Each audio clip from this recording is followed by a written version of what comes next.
अस्सलाम वालेकुम बच्चों।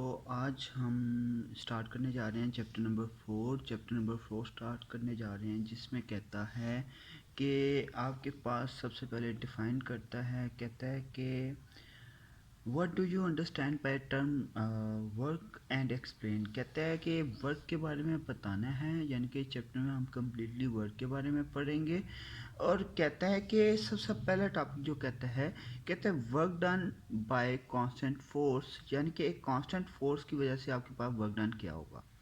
तो लेट्स सपोज ये आपके पास फिगर बनी हुई है। इस फिगर में मैं थोड़ा सा एक्सप्लेन कर देता हूँ। इस फिगर में वो कहता है कि एक बॉडी है, एक जो मैस है, लेट्स सपोज एक मैस है, उसको एक आदमी खींच रहा है। ठीक है, वो खींच रहा है और वो कोई डायरेक्शन कवर कर रहे हैं। ठीक है, तो बेसिकली ये इंसान कोई वर्क डन कर रहा है। तो उस वर्क डन को कैसे हम डिफाइन करेंगे? हम कहेंगे work done on a body, यानी कि किसी मैस के ऊपर या बॉडी के ऊपर वर्क डन हुआ है by a constant force is defined as the product of magnitude of displacement and its components of force is in the direction of displacement. अब वो कहता है कि अब क्या हुआ है कि उस बॉडी ने आपके पास उस बंदे ने कोई वर्क डन किया है। कैसे किया है उसने? कि यहाँ पे फोर्स लग रही है, तो इसके दो कंपोनेंट्स आ जाएंगे, एक आ जाएगा एक्स और एक वाई। तो हमने कौन सा कंपोनेंट लेना है? हमने एक्स वाला कंपोनेंट लेना है, जो कि in the direction of d होगा, यानी कि डी की डायरेक्शन में होगा। That is equal to F cos theta. F x है ना ये, that is equal to F cos of theta. तो ये हमारे पास आ गया F cos theta into direction of d था इंटू डी। ठीक है, तो डब्ल्यू किसके इक्वल आ गया? F cos theta into d. हम इसे लिख सकते हैं W is equal to F D cos of theta. W is equal to F dot D, यानी कि डॉट प्रोडक्ट आ जाता है इनके दरमियान। इसके यूनिट्स क्या होते हैं? वर्क के आपके पास जॉल होते हैं। वर्क के यूनिट क्या आते हैं आपके पास? जॉल। आगे चलते हैं। अनदर डेफिनेशन, दूसरी डेफिनेशन ये भी है, it is the dot product between force and displacement. Force और डिस्प्लेसमेंट के दरमियान डॉट प्रोडक्ट है। ठीक है, तो बच्चे नेक्स्ट आगे आपके पास है, डिफाइन करता है जॉल को। जॉल के बारे में कहता है जॉल क्या है? कहता है डिफाइन करता है जॉल को, when 1 Newton force act on a body and the body covers a distance of 1 meter in the direction of force, the work done is said to be 1 joule। कहते हैं कि अगर 1 न्यूटन आपके पास फोर्स लग रही है और बॉडी कवर कर रही है 1 मीटर डिस्टेंस कवर कर रही है, then it will be 1 joule. तब ये 1 जॉल होगा। Joule is equal to newton metre होता है। न्यूटन आपके पास होता है किलोग्राम मीटर स्क्वायर पर सेकंड स्क्वायर, ये मीटर मिला के मीटर क्यूब हो जाएगा। तो इसके हम डिमेंशन भी लिख सकते हैं, dash is equal to ml cube T की पावर -2। अब अगली बात, ये जो इम्पोर्टेंट है, ये जो एंगल के बारे में बताने लगा है, इन एंगल की इंफॉर्मेशन मैं आपको दे देता हूँ। इसमें कहता है कि अगर थीटा है जो है ना, वो लेस देन होगा 90, यानी कि अगर मैं इधर पुट करूँगा कॉज 0 या कॉज 45 या कॉज 30, ठीक है, 90 से कम वाला, तो उस वक्त वर्क डन पॉजिटिव होगा। वर्क क्या होगा? पॉजिटिव, यानी कि वर्क डन इज पॉजिटिव। अगर आपके पास थीटा की जो वैल्यू है वो 90 से बढ़ जाए और 180 से आपके पास कम हो, यानी कि 90 से इंक्रीज कर दिया और 180 से क्या है? कम है, तब उस वक्त आपके पास वर्क डन नेगेटिव होगा। एंड इफ अगर थीटा आपके पास 90 डिग्री का होगा तो नो वर्क इज डन, यानी कि कोई वर्क नहीं होगा। ठीक है, and similarly theta is equal to 0 degree. अगर थीटा आपके पास 0 डिग्री होगा, उस वक्त वर्क डन इज मैक्सिमम, उस वक्त मैक्सिमम वर्क डन होगा। ठीक है बच्चे, आगे चलते हैं। आगे आपके पास आ जाता है वही फार्मूला है, इसको एक्सप्लेन करने की ज़रूरत नहीं है क्योंकि ये इसी चीज़ से रिलेटेड है। ग्राफिकल रिप्रेजेंटेशन है। ग्राफिकल रिप्रेजेंटेशन इसमें मैं आपको क्लियर कर देता हूँ, कुछ मेन पॉइंट्स क्लियर कर देता हूँ। सबसे पहली चीज़ आपके पास ये आ जाती है कि आपने डी को ऑन द एक्स साइड पे रखना है और आपके पास जो एफ है उसको वाई साइड पे रखना है। अब ऐसा क्यों होता है? क्योंकि बच्चे यहाँ पे डिपेंडेंट और इंडिपेंडेंट वेरिएबल्स आ जाते हैं। तो डी जो है इट इज़ इंडिपेंडेंट वेरिएबल। तो बच्चे जो भी इंडिपेंडेंट वेरिएबल होगा उसको आपने एक्स साइड पे रखना है। इंडिपेंडेंट क्या होता है बच्चे? जो किसी चीज़ पे ऊपर डिपेंड नहीं कर रहा होता, वाइल फोर्स डिस्प्लेसमेंट के ऊपर डिपेंड कर रहा होता है, इसलिए वजह से मैंने इसको वाई के लॉन्ग रखा है। अब कहता है कि अगर लेट सपोज कोई बॉडी है पी से लेके क्यू तक डिस्प्लेसमेंट तय कर रही है पी से क्यू तक, तो आपके पास एक रेक्टेंगुलर शेप में आपके पास आ जाएगा, that is the graphical representation of the work. ये कहते हैं कि the area under the force displacement curve represent the work done by force. वो कहता है अगर बॉडी यहाँ तक कोई पॉइंट कवर कर रही है तो ये जो जितना भी एरिया आ रहा है ये सारा area in the form of work done कहलाएगा। इसके पॉइंट्स के नाम दे दिए हैं उसने ओ पी क्यू आर, ठीक है, ओ पी क्यू आर। हेड आप देख रहे हैं पी क्यू डिस्प्लेसमेंट है और आर क्यू आपके पास फोर्स है। तो यहाँ पे वो आगे यही बात करता है, कहता है O P into Q R. अब मैंने यहाँ पे आपको क्लियर कर दिया था ये ओ पी यानी कि ये फोर्स है और क्यू आर, सॉरी यहाँ पे इसने ये क्यू आर दिया हुआ है, इस तरफ दे दिया है। इसका आपके सिंपली है कि आपके पास आ गया है O P into O R, O P into O R, यानी कि ये डिस्प्लेसमेंट के लिए हो गया, ये फोर्स के लिए हो गया। तो ये will be equal to O P into O R is equal to F T into that is equal to work, यानी कि ये आपके पास वर्क की फॉर्म में आ जाएगी। खैर कुछ टाइप्स हैं, कुछ एग्जांपल्स हैं। पहली एग्जांपल कहता है how much work is done by upward force when a person holding the Pal moving forward.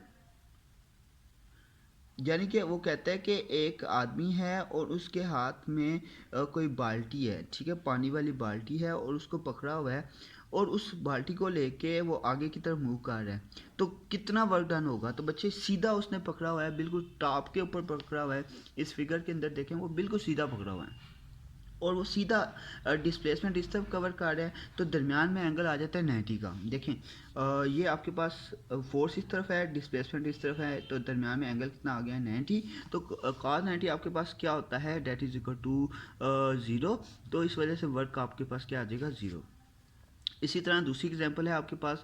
दूसरी एग्जांपल में क्या कहता है how much work is done on the wall, यानी कि वो कह रहा है कि वॉल के ऊपर कितना वर्क डन होगा। तो देखिएगा अब एक बंदा है और वो बंदा क्या कर रहा है, वॉल के ऊपर फोर्स लगा रहा है। बेसिकली वो वॉल के ऊपर जब फोर्स लगाएगा तो इट्स सेल्फ कोई डिस्प्लेसमेंट कवर नहीं हो रहा है, यानी डी की वैल्यू 0 है। यहाँ पे डी की वैल्यू क्या है 0। इस वजह से आपके पास ये जो फार्मूला है f into zero into cos of theta, तो ये 0 से मल्टीप्लाई जो भी वैल्यू होगी क्या आ जाएगा 0, ठीक है। तो ये थे कुछ मेन। अब हम मेन टॉपिक के ऊपर आते हैं जिसको शॉर्ट फॉर्म में ही लेके चलेंगे, ये लॉन्ग के लिए नहीं है बच्चे। वो है आपके पास वेरिएबल फोर्स, यानी कि अगर वेरिएबल फोर्स हो तो उसके लिहाज से हम कैसे करेंगे। अब वेरिएबल फोर्सेस क्या होती है, वेरिएबल फोर्स कहते हैं जिसके अंदर फोर्स जो है ना वो प्रॉपरली इक्वलाइज्ड नहीं होती, यानी कि फोर्स वेरीज कर रही होती है, ठीक है। वेरीज मीन के हर पॉइंट के ऊपर वो कोई और फोर्स होती है। जैसे एक आदमी है पहाड़ के ऊपर चढ़ रहा है, स्टार्टिंग में आपको पता है कि एक स्लोप के ऊपर चलने के लिए हमें ज़्यादा फोर्स की ज़रूरत होती है, फिर आहिस्ता आहिस्ता हम जब टॉप पे जाते हैं और फोर्स की हमें ज़रूरत पड़ती है ताकि हम अपनी बुलंदी पे तय कर सकें। ये समझ लें कि एक स्लोप है आपके पास, ये आपको स्लोप नज़र आ रही होगी। इसमें क्या कहता है, इसमें कहता है कि एक आदमी यहाँ पे था, यानी कि ये एक आदमी था, उसने क्या किया, पहले यहाँ तक डिस्टेंस ट्रैवल किया, फिर यहाँ तक डिस्टेंस ट्रैवल किया और आहिस्ता आहिस्ता उसने टॉप के ऊपर आ गया। अब यहाँ पे उसकी जो फोर्स लग रही है वो F1 है और डिस्टेंस कवर कर रहा है डेल्टा D1। बच्चे डेल्टा यहाँ पे क्यों लिखाया है, क्योंकि डिस्टेंस टोटल डिस्टेंस तो कैपिटल डी होता है, तो जो छोटे छोटे हिस्सों में जब बांट देते हैं स्मॉल डिस्प्लेसमेंट हो जाता है, उसको हम डेल्टा डी से रिप्रेजेंट करते हैं, ठीक है। यानी कि डेल्टा यहाँ पे शो कर रहा है स्मॉल चेंज के लिए, यानी कि वो चेंज जो अकर हो रहा है बॉडी के ट्रेवल करने की वजह से, तो इसलिए delta D1 delta D2 and so one, ठीक है।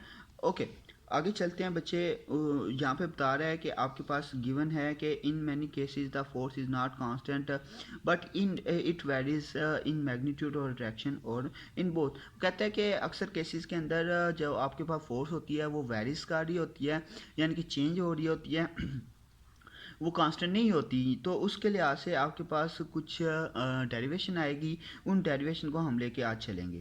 खैर अब कहता है force of gravity acting on a cricket ball, जैसे कि उसने एक एग्जांपल दिया है, जैसे क्रिकेट का बॉल के ऊपर आप एक फोर्स लगाते हैं,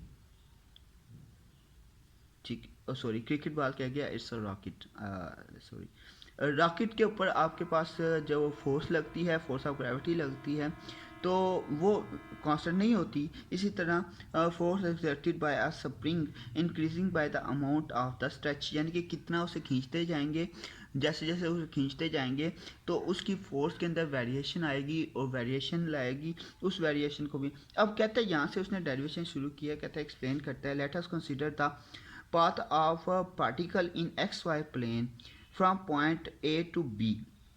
कहता है कि लेट्स सपोज बॉडी ट्रेवल कर रही है ए से लेके बी तक, यानी कि टोटल डिस्टेंस कितना है ए से बी तक। अब वो कहता है कि मैं उसे डिवाइड कर देता हूँ पाथ को छोटी छोटी इंटरवल्स के अंदर, जैसे कि delta D1 delta D2 up to so on delta DN, N तक हमने उसको डिवाइड कर दिया। इसी तरह कहता है फोर्स को भी हम करेंगे, हर इंटरवल के ऊपर, हर डिस्प्लेसमेंट के ऊपर आपके पास अलग फोर्स लगेगी। डेल्टा D1 के ऊपर F1 फोर्स लगेगी, डेल्टा D2 पे F2 and up to so on, यानी कि चलता जाएगा। अच्छा बच्चों, अब आगे चलते हैं, हमने वर्क डन निकालना है।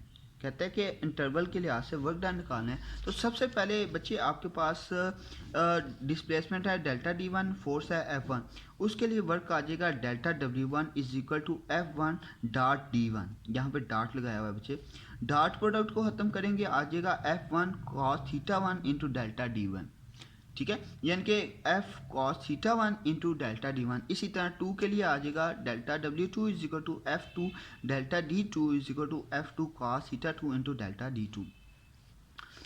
एंड इसी तरह आपके पास सो ऑन चलता जाएगा जब तक कि आपके पास n नहीं आ जाता। Delta WN is equal to FN delta DN up to so on, यहाँ पे हम n तक ले लेंगे, ठीक है, तो FN is equal to cos theta n into delta DN।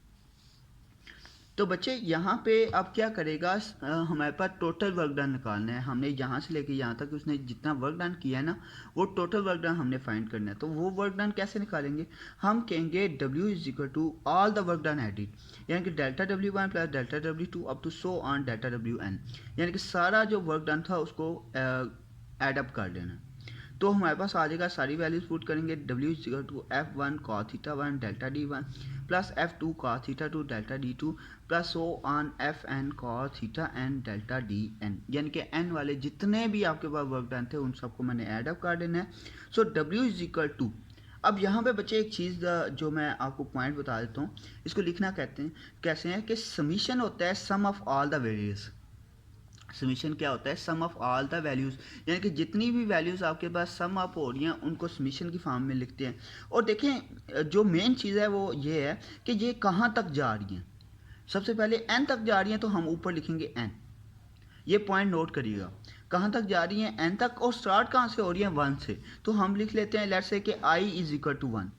मैं कह रहा हूँ कि स्टार्ट हो रही है 1 से और जहाँ कहाँ रही है n तक, अब लिखेंगे f ऑफ i, यानी कि हमने पहला डिजिट इधर लिखना है, जो i वाला है i इज इक्वल टू 1 लिखा था ना, लिखना है f of i cos theta i into delta D I, ठीक है। तो यानी कि आपने क्या करना है, सिंपली समीशन के साथ सारी वैल्यूज़ को लिख लेना है।